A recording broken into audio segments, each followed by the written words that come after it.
Hi viewers, నేను ఈరోజు మీకు పాన్ కార్డ్ని ఆన్లైన్లో ఏ విధంగా అప్లై చేసుకోవాలో చూపించబోతున్నాను. ముందుగా గూగుల్ పేజ్ ఓపెన్ చేసిన తర్వాత అందులోపల పాన్ కార్డ్ అని టైప్ చేయండి. ఓకే, ఇక్కడ వచ్చేసింది కదా, క్లిక్ చేయండి. ఓకే, క్లిక్ చేయడం ద్వారా ఇక్కడ pan card application tax information network ఉంది కదా, దీనిపైన క్లిక్ చేయండి.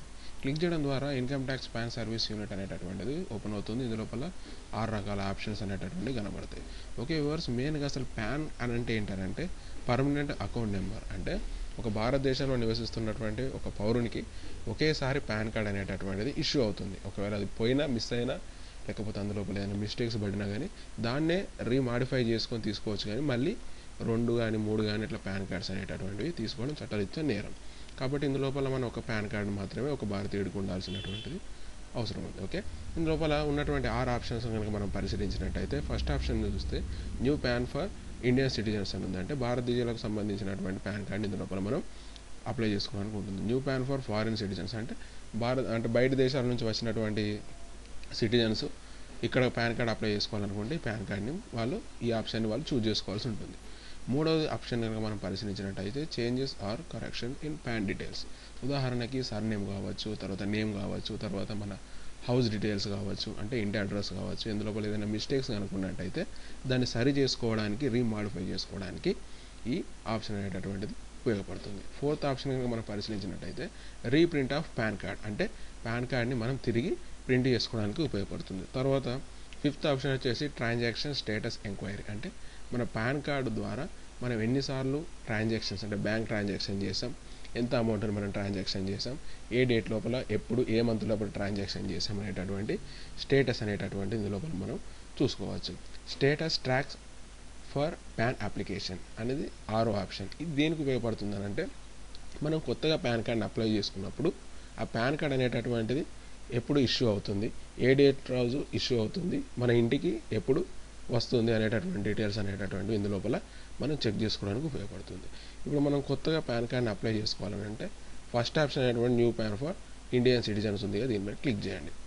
క్లిక్ చేయడం ద్వారా కొత్తగా ట్యాబ్ ఓపెన్ అవుతుంది. అందులోపల 3 రకాలైనటువంటి ఆప్షన్స్ కనబడతాయి. అందులోపల ఫస్ట్ది online application for new pan అనేటటువంటిది ఉంటుంది. తర్వాత డూస్ అండ్ డూ నాట్స్, అంటే చేయవలసిన పనులు ఏంటి, చేయకూడని పనులు ఏంటి అనేటటువంటి ఇందులోపల నిక్షిప్తం చేయబడి ఉంటాయి. ఫస్ట్ది చూసినట్టయితే online application for new pan ఉంది, దీనిపైన క్లిక్ చేయండి. క్లిక్ చేయడం ద్వారా గైడ్లైన్స్ అనేటటువంటి 2 భాషల్లో మనకు పొందుపరిచి ఉంటాయి. ఒకటి హిందీ, రెండోది ఇంగ్లీష్. ఎందుకంటే ఇది నేషనల్ వైడ్లో ఉన్నటువంటిది కాబట్టి ఇందులోపల 2 భాషలు ఉంటాయి. ఇందులోపల మనకు కావాల్సినటువంటి, అంటే ఇందులోపల గైడ్లైన్స్ లోపల ఏమేమి కావాలి, ఎలాంటి అంశాలు కావాలనేటువంటి ఇందులో ఉంటాయి. చూడండి, మెయిన్గా ఫోటోగ్రాఫ్ అనేటి ఇక్కడ చూడండి, the clear visibility of the face, అంటే ముఖం సరిగా కనబడేటటువంటి ఒక పాస్పోర్ట్, ఒక ఫోటో అనేటటువంటిది అప్లికెంట్ దగ్గర కంపల్సరీ ఉండాలి. ఇక్కడ చూడండి, ఆధార్ కార్డ్ అనేటటువంటిది మ్యాండేటరీ. తర్వాత అప్లై చేసేటటువంటి అప్లికెంట్ మైనరా, మేజరా, అతని ఏజ్ గ్రూప్ ఎలాంటిది అనేది కూడా మనం దృష్టిలో ఉంచుకోవాలి. తర్వాత దీన్ని అప్లై చేసేటప్పుడు ఎంత అమౌంట్ అనేది మనకు అవుతుంది అనేటటువంటి ఇక్కడ క్లియర్గా ఇక్కడ చూపిస్తున్నారు. తర్వాత ఈ మనీ అనేటటువంటిది ఏ విధంగా మనం పే చేయొచ్చు అనేది కూడా ఇక్కడ 3 రకాలుగా ఉంది. Demand drafts, credit card, debit card and net banking ద్వారా కూడా పేమెంట్స్ అనేటటువంటి అవైలబుల్గా మనకి ఇక్కడ ఉన్నాయి. అంతేకాకుండా కేటగిరీ ఆఫ్ అప్లికెంట్, అంటే అప్లికెంట్ అనేటటువంటిది ఇండివిజువల్గా పాన్ కార్డ్ అప్లై చేస్తున్నాడా, కంపెనీ తరపు నుంచి అప్లై చేస్తున్నారా, పార్ట్నర్షిప్లో అప్లై చేస్తున్నారా, ఏ విధంగా అప్లై చేస్తున్నారా అనేటటువంటివి కూడా ఇక్కడ మనకు క్లియర్గా మెన్షన్ చేయడం జరిగింది. అంతేకాకుండా ఈ పాన్ కార్డ్ అనేది ఇప్పుడు నెక్స్ట్ ప్రాసెస్లో ఫామ్ వస్తుంది. ఆ ఫామ్ అంతా ఫిలప్ చేసిన తర్వాత దాన్ని ఒక ప్రింట్అవుట్ తీసి దానికి ఒక పాస్పోర్ట్ సైజుని ఫోటోను అంటించి ఇక్కడ ఉన్నటువంటి అడ్రస్ ఏదైతే ఉందో ఈ అడ్రస్కి మనం వాళ్ళకి పోస్ట్ చేయవలసి ఉంటుంది. ఇది మాత్రం మర్చిపోవద్దు. ఓకే, ఈ అడ్రస్కి మనం ఏం చేయాలంటే ఆ ప్రింట్అవుట్ను జత చేసి అక్కడికి పంపించడం జరుగుతుంది. ఇప్పుడు చూడండి, మనం కొత్తగా ఇప్పుడు చూడండి apply for new pan card అని ఉంది కదా, దీన్ని మనం చూజ్ చేస్తున్నాం ఇప్పుడు.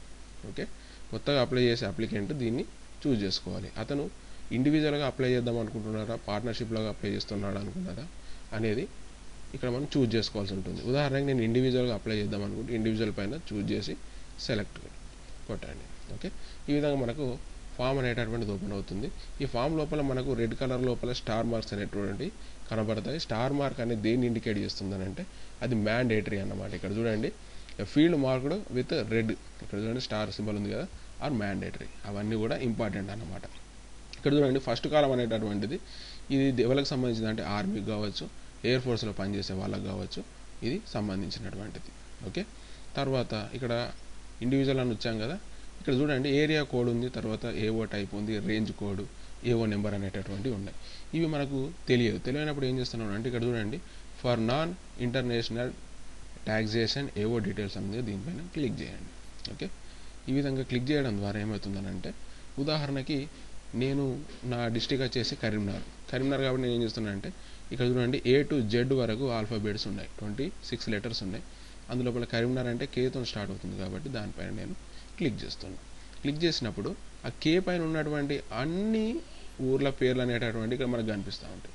అది కరీంనగర్ అని చెప్పాను కాబట్టి ఇక్కడ చూడండి కరీంనగర్ పైన నేను క్లిక్ చేశాను. క్లిక్ చేసినప్పుడు ఆ కరీంనగర్ లోపల ఉన్నటువంటి ఇప్పుడు చూడండి సర్కిల్ కరీంనగర్ 1, వార్డ్ కరీంనగర్, ఇక్కడ చూడండి వార్డ్ 4 కరీంనగర్, వార్డ్ 2 కరీంనగర్, ఇక్కడ ఉంది కదా. నేను ఏం చేస్తున్నానంటే నాది వార్డ్ 2 కాబట్టి ఈ ఏదైతే రేడియో బటన్ ఉందో దాని లోపల నేను క్లిక్ చేస్తున్నాను. క్లిక్ చేసి కిందికి వచ్చేసి సబ్మిట్ అని అంటున్నాను. ఓకే, సబ్మిట్ అని అంటే ఇక్కడ చూడండి ఆ సబ్మిట్ అన్న తర్వాత ఆటోమేటిక్గా ఈ ఏరియా కోడ్ కానీ, ఏవో టైప్ కానీ, తర్వాత రేంజ్ కోడ్ కానీ, ఏవో నెంబర్ కానీ ఆటోమేటిక్గా ఇందులోపల నిక్షిప్తం అనేటటువంటిది జరిగింది.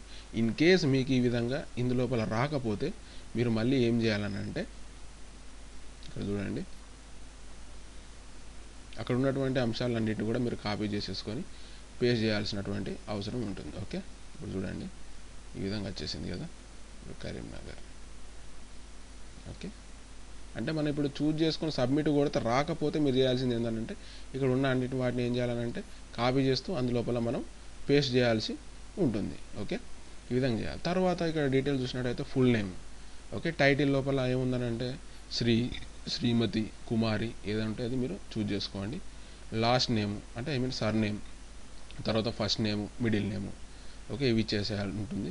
తర్వాత ఇందులోపల name you would like print on the card అంటే మీరు మీ కార్డు పైన ఎలాంటి నేమ్ను ప్రింట్ చేయాలనుకుంటున్నారో అది ఇచ్చేయాలి. తర్వాత జెండర్ లోపల మేలు, ఫీమేల్, తర్వాత date of birth, date, month, year, తర్వాత సేమ్ అలా ఫాదర్ నేమ్ కూడా ఇక్కడ మనం ఫిల్ చేయాల్సి ఉంటుంది. ఇక్కడ అడ్రస్కి వచ్చేసి కొంతమందికి ఒకే అడ్రస్ ఉంటుంది, అదే పర్మనెంట్ అడ్రస్, అదే ఆఫీస్ అడ్రస్, అన్ని అడ్రస్ ఉంటుంది. లేదని అంటే రెసిడెన్షియల్ అడ్రస్ వేరే ఇచ్చుకోవచ్చు, ఆఫీస్ అడ్రస్ కూడా మీ ఇష్టం వచ్చింది అంటే మీ ఏదైతే ఆఫీస్లో వర్క్ చేస్తున్నారో ఆఫీస్ అడ్రస్ అనేటటువంటిది ఇవ్వాల్సి ఉంటుంది. ఓకే, అడ్రస్ ఫర్ కమ్యూనికేషన్ అంటే మీరు అడ్రస్ ఫర్ కమ్యూనికేషన్ అంటే కొందరు సెటిలర్స్ ఉన్నారనుకోండి, వాళ్ళ ఆఫీస్ అడ్రస్ కమ్యూనికేషన్ అడ్రస్ కూడా ఇవ్వచ్చు, అంటే అది మీ మీద డిపెండ్ అయి ఉంటుంది. ఓకే, తర్వాత టెలిఫోన్ నెంబరు, తర్వాత కోడ్, తర్వాత ఈమెయిల్ ఐడి, తర్వాత స్టేటస్ ఆఫ్ అప్లికెంట్. ఆల్రెడీ మనం స్టార్టింగ్ లోపల ఇండివిజువల్ స్టేటస్ పైన అప్లై చేస్తున్నాం కాబట్టి ఇక్కడ చూడండి ఇండివిజువల్ అనేటటువంటిది హైలైట్ అయి ఉంది. ఓకే, తర్వాత అంతేకాకుండా సోర్స్ ఆఫ్ ఇన్కమ్ ఇక్కడ చూడండి ఆధార్ కార్డు ఉంది, ఆధార్ కార్డ్ నెంబర్ అనేటటువంటిది అంటే మీకు ఆధార్ కార్డు కనుక ఇష్యూ అయి ఉంటే మీరు ఆధార్ కార్డ్ నెంబర్ ఇవ్వండి, ఎందుకంటే ఇక్కడ స్టార్ మార్క్ అనేటటువంటిది లేదు. ఓకే, తర్వాత మీరు సోర్స్ ఆఫ్ ఇన్కమ్, మీకు ఇన్కమ్ అనేది ఏ విధంగా వస్తుంది అంటే సాలరీ ఎంప్లాయిడా లేకపోతే ఏ విధమైనటువంటి ఎంప్లాయిడ్ అనేటటువంటిది ఇక్కడ మీరు చూజ్ చేసుకోవాల్సి ఉంటుంది. ఓకే, తర్వాత ఇక్కడ చూసినట్టయితే డాక్యుమెంట్స్ ఇంక్లూడ్ అని అంటే మీకు సంబంధించినటువంటి ఐడెంటిటీ ప్రూఫ్ అంటే గవర్నమెంట్ ద్వారా ఆమోదించబడినటువంటి మీ ఫోటో ఉన్నటువంటి ఐడెంటిటీ కార్డు, డ్రైవింగ్ లైసెన్స్ కావచ్చు, ఆధార్ కార్డు కావచ్చు, ఇంకేదైనా సరే అట్లాంటివి మీరు ఇందులోపల జత చేయాల్సి ఉంటుంది. తర్వాత ఐవి అని అంటే మనం ఏదైతే అప్లికెంట్ ఉన్నాడో అప్లికెంట్ నేమ్ అనేటువంటిది ఇందులోపల రాయాల్సి ఉంటుంది. తర్వాత దానికి సంబంధించినటువంటి డీటెయిల్స్ అనేటివి ఇందులో పొందుపరచవలసి ఉంటుంది. మీరు ఏ ప్లేస్ నుంచి అప్లై చేస్తున్నారు, ఏ డేట్ రోజు అప్లై చేస్తున్నారు అనేది ఇందులో మీరు ఇవ్వాల్సి ఉంటుంది. తర్వాత మనం చివరిగా ఏం చేస్తున్నాం అంటే ఇందులోపల మనకు ఈ పాన్ కార్డ్ అప్లై చేసుకోవడానికి ఎంత అమౌంట్ ఉంటుంది, దాన్ని మీరు ఏ విధంగా చేస్తారంటే డిమాండ్ డ్రాఫ్ట్ ద్వారానా, క్రెడిట్ కార్డు ద్వారానా, నెట్ బ్యాంకింగ్ ద్వారానా, మీ కన్వీనియంట్ మీ కంఫర్ట్ని బట్టి మీరు పే చేసుకోవచ్చు. ఓకే, ఈ విధంగా చేసిన తర్వాత ఇక్కడ కింద మనకు సబ్మిట్ బటన్ అనేటటువంటిది కనిపిస్తుంది. దీని సబ్మిట్ని చేసే ముందు మనకు ఒక ప్రివ్యూ పేజ్ కనబడుతుంది. దా ప్రింట్అవుట్ని మీరు ప్రింట్ తీసుకొని మీరు ఏం చేస్తారంటే మనం ఇంతకుముందు చూపించినటువంటి గైడ్ లైన్స్లో ఉన్న అడ్రస్ని ఒక ఆ కవర్ పైన రాసి అందులోపల ఈ ప్రింట్అవుట్ని ఒక మీ ఐడి ప్రూఫ్స్ని తర్వాత మీకు సంబంధించినటువంటి డీటెయిల్స్ని ఫోటోగ్రాఫ్స్ని అన్నిటిని అందులోపల పెట్టేసి దానికి మీరు పోస్ట్ చేయాల్సి ఉంటుంది. ఆ స్టేటస్ అనేటటువంటిది మనకు 6th ఆప్షన్లో మీకు కనబడింది కదా. ఓకే, ఆ 6th ఆప్షన్ లోపల ఏదైతే ఉందో ఆ ఆప్షన్ లోపల కనబడింది, దాని లోపల మీరు చెక్ చేసుకోవచ్చు. ఓకే వ్యూవర్స్, ఈ విధంగా మీరు ఆన్లైన్ ద్వారా పాన్ కార్డ్ని పొందవచ్చు. మీకు ఈ వీడియో కనుక నచ్చినట్టయితే సబ్స్క్రైబ్ బటన్ని క్లిక్ చేయండి. మీ అమూల్యమైన సందేశాలను కామెంట్ రూపంలో తెలియజేయండి. లైక్ బటన్ ప్రెస్ చేయండి. Thank you very much.